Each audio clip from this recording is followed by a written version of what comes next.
Precision, aggression, and persistence will be 3 keys to a scorching lap as we take to WeatherTech Raceway Laguna Seca and try to shatter the race lap record of 108.416. We're starting off our racing season by taking to one of the most famous race courses in all of North America, and it sits right here in our backyard. So get ready to drive and take home your share of the $250 prize in this month's Hot Lap Challenge.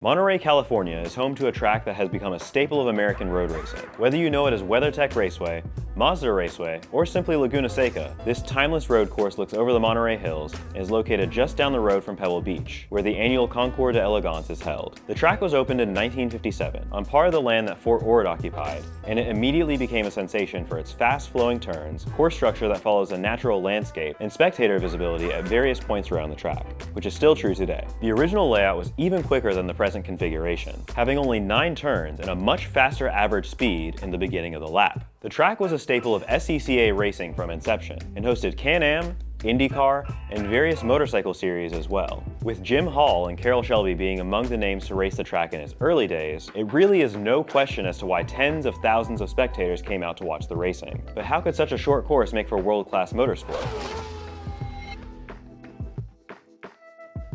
With 11 corners in total, Laguna Seca still provides a great challenge to drivers through lots of unique corner profiles, like Rainy Curve and the Andretti hairpin at turn 2, plus big elevation changes that include the world-famous corkscrew corner. This natural chicane feature drops down 3 stories in the space of 2 corners to give a real sense of weightlessness to the driver. And all around the course, gravel on either side of the track is likely to kill your lap time if you end up dropping a wheel. Many of the series that started running here back in the day are still actively racing, along with IMSA, the Monterey Motorsports Reunion, Trans Am, and the International Race of Champions visiting the circuit as well. The demanding features of the track, paired with a very touchy car, makes for a combo that will exercise your reflexes and really show what you know. And with a lot of our top drivers having some experience racing on this track firsthand, you'll have to come correct this month if you want to be in our top 3.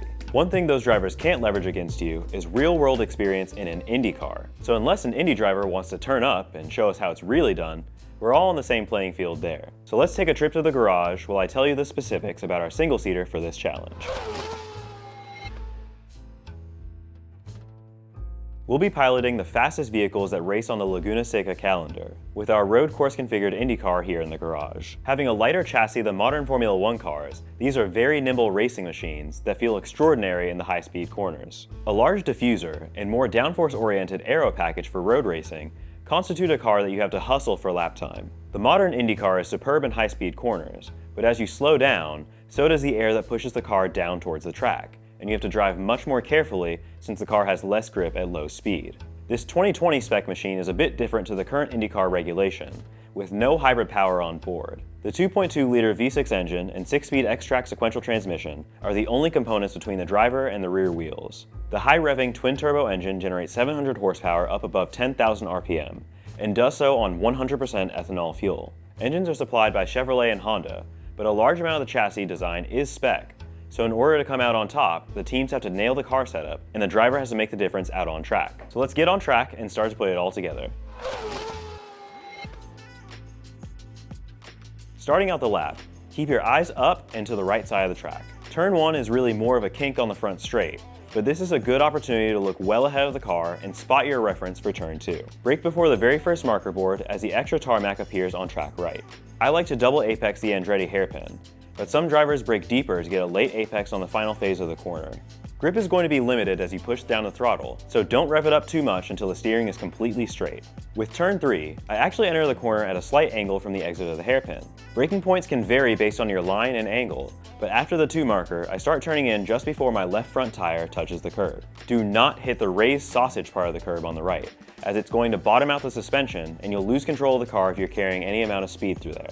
As you line up the exit, don't get too greedy applying power, and focus on the short run to turn 4 by staying on track left. Heading into 4, lift at the end of the curb, and remember as you arc through the turn, you want your eyes to constantly be 1 step ahead of the car. Before you turn, your eyes should be looking at the apex curve, and before you physically get to that curb, you should stay 1 step ahead and look toward the corner exit. For turn 5, brake after passing the Mother's Bridge that runs over the track, and again keep your vision 1 step ahead of the car. This corner has a bowl shape to it and an uphill run on the exit, So turn into the corner quickly, but not aggressively to get rotation done early. Once you get to the midpoint, you'll be losing grip on the way out, especially if you add too much power. A clean line will naturally allow you to accelerate out and use the inertia to bring the car to the right, but going too far out is another easy way to cause a spin. Turn 6 is fast enough that you need a good sense of rhythm as you head up to the crest past the VP sign. Your braking, steering, and throttle will all overlap just a little bit as you enter the corner, and be careful not to hit the sausage curb at the apex. This is easier said than done, with it being a blind corner that you can't see until you're at the entry. On the Rahal straight, use the Mazda sign as a reference overhead, and get on the brakes well before you crest the hill, going all the way down to first gear as you set up for the corkscrew. This blind downhill left-right is a very easy place to spin the car if you rush the corner, so prioritize a tidy line that gives you room for the switchback. If you nail the left, all you have to do is follow the natural curve of the road and pick up speed without spinning, placing the car mid-right to enter Rainy curve. Rainy has a couple lines you can take. I always like to get the car as far inside as possible and apex earlier, but this sometimes throws you way out to the right on exit, and it's very easy to get caught up in the dirt if you push it too far. Time it so you carry your downforce through the corner and use all of the track without putting the car sideways. The exact same is true of turn 10. So focus your eyes on the apex and exit, brake after the access road on track left, and get as close as you can to each part of the corner. If you've gotten this far in the lap, don't worry so much about being inch perfect, and just let the car flow through the turn without forcing it. There's a short run to the final corner, so brake early for the sharp turn that puts you back in first gear. The closer you get to the apex means the earlier you can get back on power and straighten up. And once you do all of those things, you'll run parallel to the right side of the track all the way up to the finish line.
The car doesn't have as much torque in the low RPM range, so you don't have to be as delicate with the throttle if you're at low speed. Also consider short shifting out of the corners if you are struggling with traction on corner exit. The gears are already very close by default, so be ready to shift down frequently once you start decelerating for the corner, and shift back up if you need extra traction. When turning, you can't hang the car out too much, since it punishes mistakes pretty harshly, so you have to feel the force feedback in the steering wheel as it gets lighter. This is going to be what tells you when you're approaching the tire's limit of grip, and you should be careful not to go too far past it, unless you want to end up in a passenger slide. Any big movements from the steering wheel could cause a sudden snap of oversteer, especially if the car is in a crest, compression, or generally going downhill. I also was not a huge fan of the default setup, which is really well suited to drivers who are comfortable with an oversteery car. The lap you just watched was with the default setup for reference, but for my actual lap, I'm going to look into changing the suspension, fuel load, differentials, and a couple more items. I did find a lot of confidence just from messing with the first two. You can also toggle the halo on or off from the setup menu if you prefer to have a cleaner sightline from inside the car. I was confident enough to set a lap time of 110.113 on the default setup, but I'm going to be throwing everything at it to try and win this one. I imagine the cars could even be down to the high 106s in qualifying trim, so I'll be refining my lap over the course of the month, so I can hopefully beat that 108.4. I'll need a ton of time to do that though, which is why I recommend going with our Apex Club membership, which gives you discounts of up to 50% on your sim time. If you can't wait for your next race, make sure to sign up when booking your next session at DriveSims.com. And remember, all of our monthly Hot Lap challenges offer a podium prize, with a $25 voucher credit for third place, $75 credit for second place, and a $150 credit going to the driver with the fastest time. If you're looking for some of the best Hot Lap sim racing in the Bay Area, try out this challenge and make sure to take notes from the video and get plenty of laps in. Thanks so much for watching all the way to the end. If you could give this video a like, that helps us massively to grow the channel and show sim racing to more people. And if you want to stay up on all things Drive Sims, make sure to subscribe. My name is Blake Phillips, and as the resident instructor here, I'm looking forward to seeing you all out on the track.